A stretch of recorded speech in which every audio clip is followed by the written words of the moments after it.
আমার বউ যদি আমায় কল দিয়ে বলে তুমি এখন ডান দিকে ফেরো, আমি ডান দিকে ফেরবো। যদি বলে বাম দিকে ফেরো, আমি বাম দিকে ফেরবো।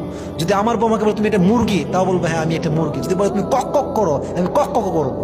একজন মেয়ে কেমন হাজবেন্ড চায়, একজন মেয়ে কেমন স্বামী ডিজার্ভ করে, এক্সপেক্ট করে, এবং সে গুণগুলো আসলে কি, এবং আমাদের কি সেই গুণগুলো আছে কিনা, এটা নিয়ে আজকে আমরা আলোচনা করবো ইনশাআল্লাহ। প্রথম যেই গুণ একজন মেয়ে সবসময় তার স্বামীর মাঝে এক্সপেক্ট করে বা তার ফিউচার হাজবেন্ডের জন্য সে স্বপ্ন দেখে, সেটা হচ্ছে যে my husband has to be the romantic person. They like romantic people. প্রত্যেকটা মেয়ে চায় স্বামী হবে romantic, he cannot be unromantic. কারণ একজন স্বামী যদি আনরোমান্টিক হয়, একজন স্ত্রীর জীবনে এর চাইতে বড় কষ্টের বিষয় আর হতে পারে না, ঠিক কিনা বলেন? স্ত্রীর জন্য সবচেয়ে বড় এক্সপেকটেশন হচ্ছে তার স্বামী হবে রোমান্টিক। কারণ মেয়েদের নেচারটাই হচ্ছে এরকম, তারা পুরুষকে রোমান্টিক দেখতে পছন্দ করে, আনরোমান্টিক দেখতে পছন্দ করে না, খ্যাত দেখতে পছন্দ করে না। তো স্বামী যখন খ্যাত হয়, আনরোমান্টিক হয়, আনকোয়ালিফাইড হয়, তখনই দেখবেন পরকীয়া স্ত্রী শুরু করে দেয়। ঠিক আছে না যুবক ভাইয়েরা? So husband has to be the romantic person. আপনি দেখেন আমাদের প্রিয় নবীজি কতটা রোমান্টিক ছিলেন। প্রত্যেকটা ক্ষেত্রে তিনি he was a perfect man, he was the best example, he was the best example. সব দিক থেকে আমাদের নবী হচ্ছে শ্রেষ্ঠ উদাহরণ। সুবহানাল্লাহ পড়ার সময় আপনারা নবীজির স্ত্রীদের সঙ্গে ব্যবহার ছিল অলওয়েজ রোমান্টিক। কথা বলতেন হাসি দিয়ে, কমিউনিকেশন ছিল সুন্দর, কখনো রুড হতেন না, সবসময় রোমান্টিক ছিলেন। এজন্য আমরা ট্রাই করব যতটুকু পারা যায় আমরা স্ত্রীর সঙ্গে রোমান্টিক থাকবো, এবং অবশ্যই আমাদের যে ভালোবাসাটা আছে মানে স্ত্রীর জন্য, we have to express that love, এটাকে আমাদের প্রকাশ করতে হবে। এটা কথা মাথায় রাখবেন, পুরুষের জীবনে মায়ের পরে সবচেয়ে বেশি পুরুষকে যে নারী ভালোবাসে সে হচ্ছে তার স্ত্রী। মায়ের পরে সবচেয়ে পুরুষকে যে নারী টেক কেয়ার করে তার সে হচ্ছে স্ত্রী। এই জন্য স্ত্রী হচ্ছে পৃথিবীর সবচেয়ে দামি সম্পদ। আপনি ভাবেন আপনার স্ত্রী মানে হচ্ছে আপনার অর্ধাঙ্গিনী, আপনার ইমানের অর্ধাঙ্গ সে, আপনার সন্তানের মা সে, আপনার ঘরের টেক কেয়ার করে সে, আপনার জামা কাপড় ধয় সে, আপনার মেহমান আসলে মেহমানদারি করে সে। প্রত্যেকটা জায়গায় জায়গায় আপনার স্ত্রীর একটা পার্ট, একটা স্যাক্রিফাইস আপনার জীবনে আছে না নাই? একজন মাথায় রাখতে হবে পুরুষকে তার মায়ের পরে সবচেয়ে বেশি ভালোবাসে একজন নারী, সে হচ্ছে তার স্ত্রী। একজন স্ত্রীর সঙ্গে রোমান্টিক হতে হবে, ভালো ব্যবহার করতে হবে। ইনশাআল্লাহ। সো এক number, as a husband we must have to be romantic. কি হতে হবে? না শুনি নাই আমি, সবাইকে বলতে হবে কি হতে হবে? রোমান্টিক হতে হবে। আল্লাহ আমাদেরকে বোঝার তৌফিক দান করুন, সকলে পড়া আমিন।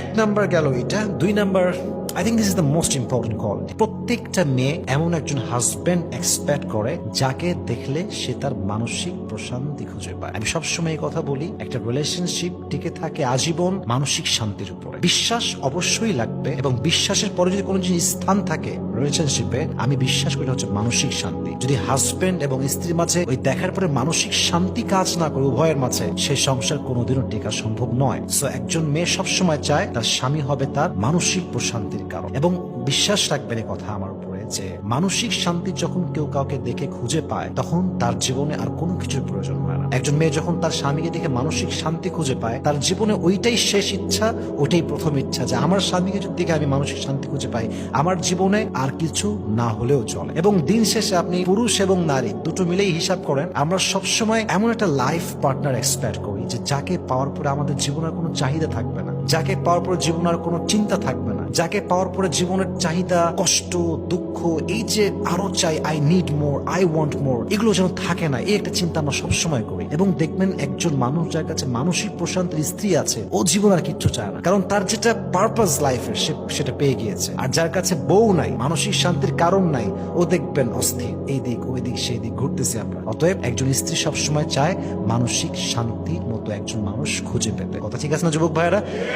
এবার আমি একটি আপনাদেরকে রেফারেন্স দিচ্ছি কোরআন থেকে। This is from Quran. Allah has mentioned in Surah Ar-Rum, Allah says, وَمِنْ آيَاتِهِ أَنْ خَلَقَ لَكُم مِّنْ أَنفُسِكُمْ أَزْوَاجًا لِتَسْكُنُوا إِلَيْهَا। এত সুন্দর আয়াত এবং এত সুন্দর একটা মেসেজ এখানে আমি পেয়েছি, that's really amazing. Allah বলছেন, one of the best creation is husband-wife relationship, and the first purpose of marriage is you have to get the mental peace when you see your husband or when you see your wife. Allah বলছেন, আমার পৃথিবীর সর্বশ্রেষ্ঠ সৃষ্টির মাঝে শ্রেষ্ঠ নিদর্শন হচ্ছে স্বামী এবং স্ত্রীর সম্পর্ক। সুবহানাল্লাহ পড়বেন না আপনারা সবাই? এবং আল্লাহ বলছেন এই পৃথিবীতে বিবাহের যে মূল উদ্দেশ্য আল্লাহ তিনটা বলেছেন, তার প্রথমটাই হচ্ছে মানসিক প্রশান্তি। আপনি দেখবেন আপনার নানা আপনার নানিকে এখনো ভালোবাসে, আপনার নানি আপনার নানাকে এখনো ভালোবাসে, আপনার দাদা দাদিকে এখনো ভালোবাসে, দাদি দাদাকে খুব ভালোবাসে। আমি আমার নিজের নানির কথা বলি, আমার নানি একবার খুলনা বাগেরহাট থেকে রাজশাহীতে আসছিল, 2-1 দিন থাকছে নানাকে ছাড়া, থাকবেই না। কত বললাম থাকো থাকো, বলছেন না, আমি তো রেখে আসছি মাকে ওখানে, কি করছে, কি খাচ্ছে। তো ভাবলাম এই যে একটা ওল্ডার এজ, প্রায় 70-80 বছর বয়স, তাও এই যে একটা লাভ, ভালোবাসা, কেন? ওই যে মানসিক শান্তিটা আছে। এই জন্য মাথায় রাখবেন, বিয়ের ক্ষেত্রে সবচেয়ে গুরুত্বপূর্ণ বিষয় হচ্ছে মানসিক শান্তি। অতএব এমন একজন মানুষ হবেন আপনি জীবনে যেন আপনি সবার মানসিক শান্তির কারণ হন। আপনি এমন মানুষ কখনো হবেন না যে আপনাকে দেখলেই মানুষের মেজাজটা বিগড়ে সারা বাটপার আসছে একটা, এই ধরনের মেন্টালিটি বিলং করা যাবে না। রাজি আছেন তো ইনশাআল্লাহ? আল্লাহ আমাদেরকে তৌফিক দান করুক, সকলেই পড়া আমিন। আর এটাও মাথায় রাখবেন যে যাকে দেখে মানসিক শান্তি খুঁজে পাওয়া যায় তার সঙ্গে সময়টা খুবই কম পাওয়া যায়। এটা পৃথিবীর একটা ন্যাচার। যাকে দেখে মানুষ বেশি মানসিক প্রশান্তি পায়, তো এটা সবার আগে হারায় যায়। এজন্য যদি কেউ কাউকে পায় এরকম যে মানসিক শান্তি খুঁজে পাচ্ছে তাকে দেখে, that is the big mercy from Lord. So আপনাকে এটা রাখতে হবে, আপনাকে you have to try your best যেন সে মানুষটাকে আপনি আজীবন হালাল ভাবে ধরে রাখতে পারেন। আল্লাহ আমাদেরকে তৌফিক দান করুন, সকলেই পড়া আমিন।